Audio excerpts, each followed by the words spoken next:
Stretch the Bösendorfer here. Well, I thank you, and His Grace the Duke thanks you, and Oscar, let's hurry through this. I've got some notes here from my scrapbook, and I wonder if it would be possible to pick a tune and have you show us just superficially, perhaps. Are you going to pick a tune that I know? I'll let you pick the tune. No, go ahead. Because I might pick buttons and bows, or who knows.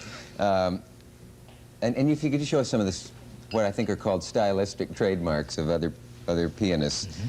Now, what do we mean by the phrase, the stride piano of Art Tatum, for example? The stride piano of Tatum or people of that era is the ability to play the background for yourself and make it work like a rhythm section.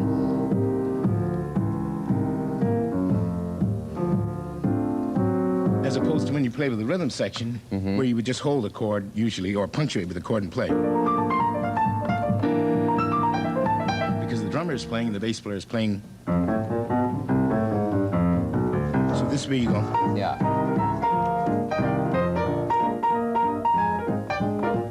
So the right hand is really the instrument, and the left hand is putting the rhythm section out of work. That's right. That's the idea. Okay.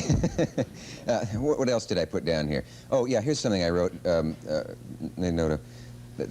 about influences on you, and quote, the two-fingered percussiveness of Nat Cole. Oh. Could you show the two-fingered percussiveness yeah, Nat would do this sort of thing. Or the TPC.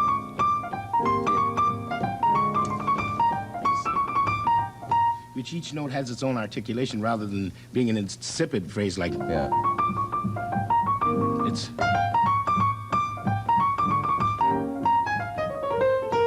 And he used mostly the front end of his hand. And emphatic to accomplish like this. that. It was very emphatic. Sort of, it was articulated like you do in speech. Then the muzak running all notes together.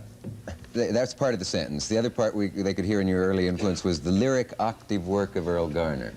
Oh, they're talking about the full chords like this, where Errol used a handful of chords to play melody. If he was going to play Getting Sentimental, he might play it like this.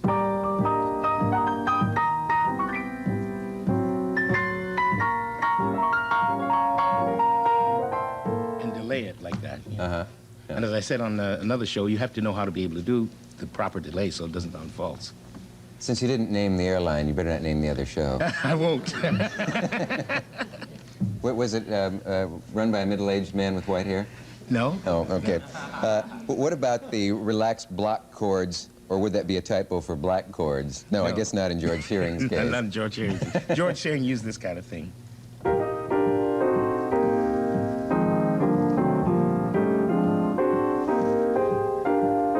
To run melodies like Roses of Picardy, where he used the fullness of a sax section almost, instead of playing. You get the full chord. Now, play it again with partial chord. Partial chord would be two notes, for instance. It's much sparse, much more sparse. This is full. You know, it just occurred to me that I read so that you had given up singing because you sounded a little too much like a well-known singer. Don't say who it is. I'm not going to say. Let's see. Could you do a little bit of a Blossom Fell and see if the audience can tell who you sound like?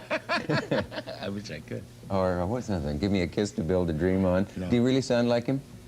Well, it's debatable. You won't do it? That way. I don't want to embarrass you. You're not embarrassing me. I sing occasionally when I feel. You do? Feel up to it. Could you sing just a bit and see if you sound like anybody? I'll be the judge of whether you do it. This has been. What a rare mood I'm in. Well, it's almost like being loved. And if you say Donna Summers, you're in deep trouble. And so are you. That's right. No, I think everyone...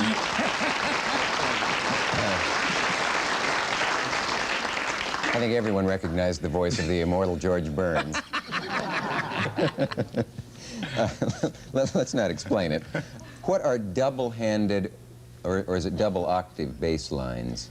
Oh, I think there was, well, actually, what you mean, double-octave melody lines, rather than bass lines. Maybe. Because if you play a linear invention, if you play as a gain on Sweet Georgia, if you invent something as an alternative line, then you can play the same thing with two hands.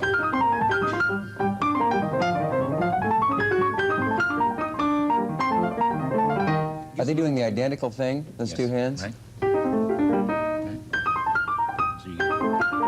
you get it in two different places in the piano. It gives a little different substance. This is a little difficult to do if you haven't been doing it. Was that ever hard for you, or when you the first yeah. time you tried that, could you do it? No, I couldn't do it the first time I tried it. Okay.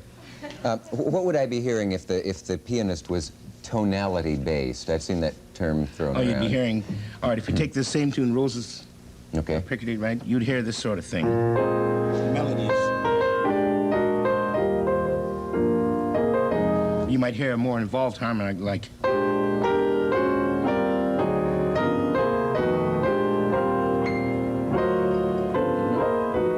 whatever they chose to do. He's just moving the harmonies around, changing them to give it a different shape to the tune. Well, thank you for this master lesson. Quickly, two 10-second questions. How good a trumpet player was Louis Armstrong in musicians' terms? Fantastic trumpet player. Yeah. And the other one is, how long has wigs been a verb transitive, as in cigarette holder, that wigs me, in the lyrics to the Satin Doll? But you don't need to answer that. All right, I won't bother. Oscar Peterson, it's a genuine thrill to have you here. Thank and you. if you would play us off, it would be wonderful. Just a little cocktail piano. Like that? Yeah. Thank you. Oscar Peterson.